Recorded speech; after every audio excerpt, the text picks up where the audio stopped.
Hello everyone, this is me Aryan Kumar and today we are going to dive into another crucial topic.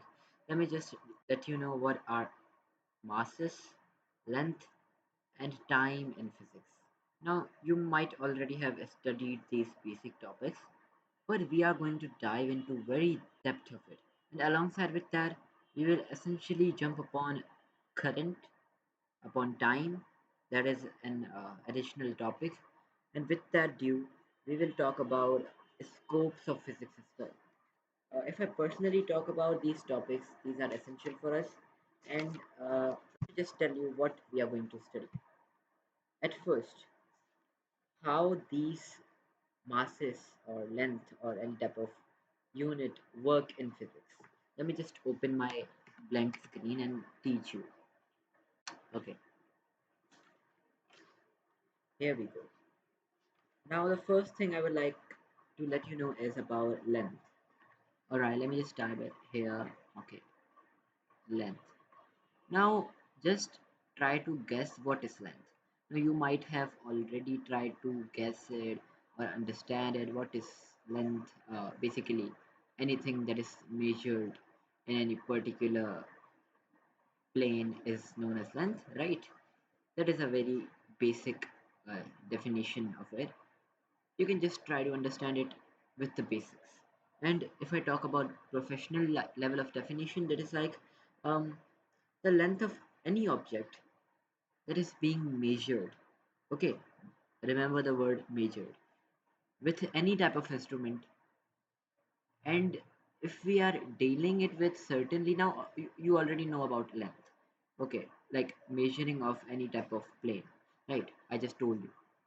But if I tell you there isn't any one type of measurement, okay, there are a lot of type of measurements, of course, and in length we can measure the same value with different objects at any particular level, such as scopic level.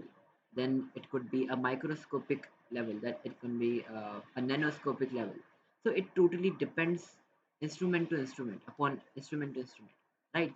You should keep this thing in your mind, and with that due, try to understand that a length is somewhat a thing that covers up any type of plane, any type of um, distance actually in a line in any particular path, and that is being calculated by such objects as or instruments as vernier caliper. If you don't know about vernier caliper, you can just go through, like, this is your assignment. Try to understand what is vernier caliper if you haven't already gone through it. This is your assignment that I have assigned you right now. Okay, so try to understand it at first. Okay, you can just simply go through it. Now if I talk about vernier caliper, that like measures 0.10th part of any significant number in centimeters.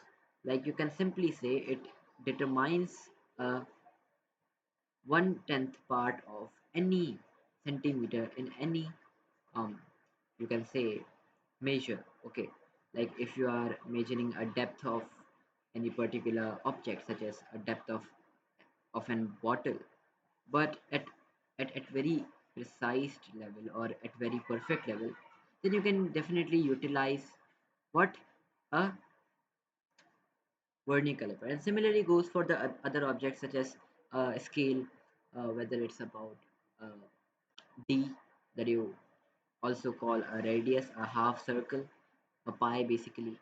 um, you can also use that for calculating a lot of things. And the highest precise value that we can find from any object is, that is, screw gauge. It can even tell us the value of any spherical shape.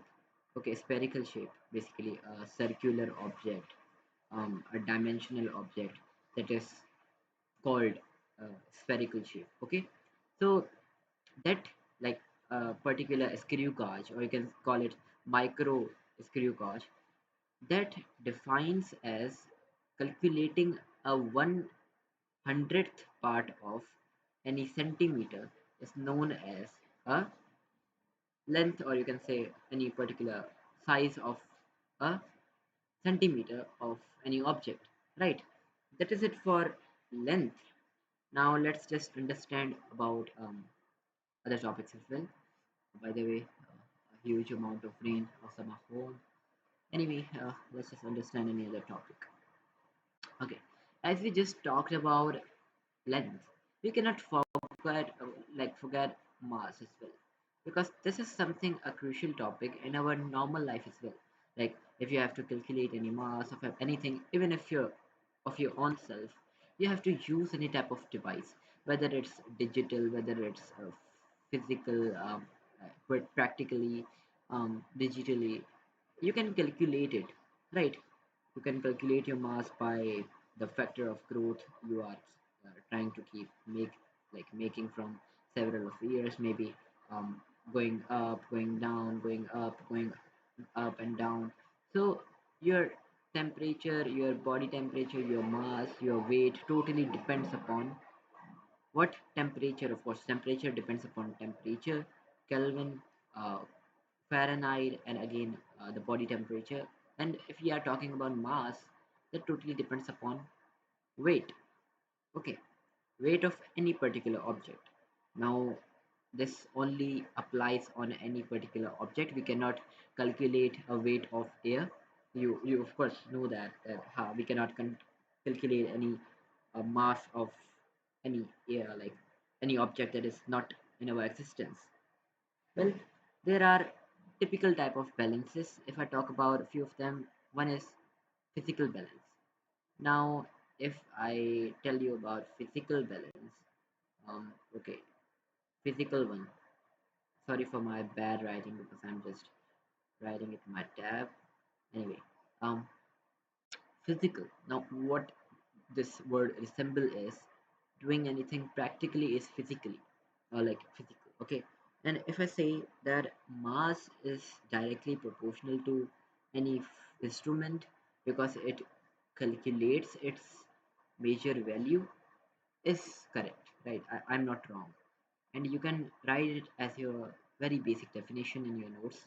And physical is somewhat a thing that skeptically structures a mass at very non-precise value, because it doesn't tells us about points. Like if I have to find 2.0001 kg of something, it won't tell me that 0.1.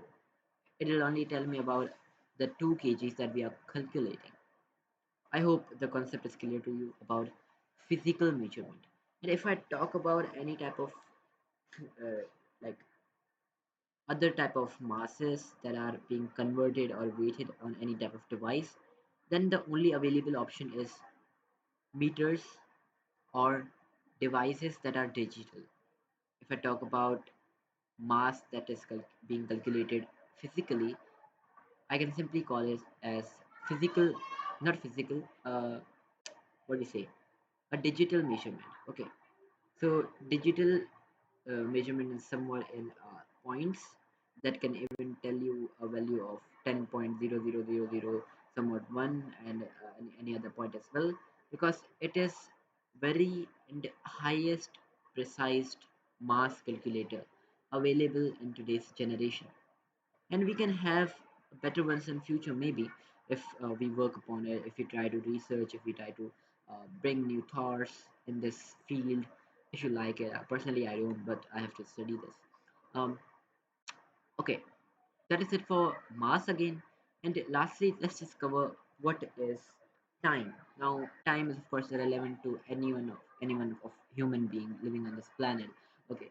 Now you might see watches, like time. You might see time. There is a whole 24-hour of rotation, and there are formats, different type of formats, different type of time sets, GMT, UTC, a lot of time sets. And if I talk about my country, that is PKT, Pakistan time zone. But how actually this works, what are the backend concepts of it? Okay, so in early times, in early times we used to have, sorry for my background noise. Anyway, um, in earlier times we used to have a pendulum that simply goes like here, and calculates a 1 second, and there it again calculates another second. So therefore, moving it in a mechanical direction, like all the springs, all the gauges moving it in any particular direction, and making that pendulum move here and there evaluates a time in second. And if a pendulum ticks for one time, that simply means it is a 1 second. So that was a very old concept, and again not very professional and precise value of time. Then we had quartz. Okay, quartz basically is a time that we usually see in any type of clock nowadays. It uses copper in it to calculate the time, again the 24-hour format, the formatting machine, the cell basically that powers it up, working electrically, or you can say on charges, is somewhat a quartz. And if I talk about an atomic clock or other type of like, this is the highest uh, available clock that can calculate the very expected answer. Okay, now this calculates even though what time we can, like, it can calculate a pressure, or you can say not pressure, sorry, a particle of any second. How cool is that? Like, particles of second, and that particles are more than 9 billion. Like, atomic level of clock can calculate 9 billion of particles of what? A second. That is how precise it is. I hope the concept about time is clear to you. It is already 12 minutes of minute, our unit basically. Um, that's it for today. Thank you. See you in our next video that will be hopefully focusing upon chemistry, either mathematics. That's it. Hopefully see you in our next video. Bye bye.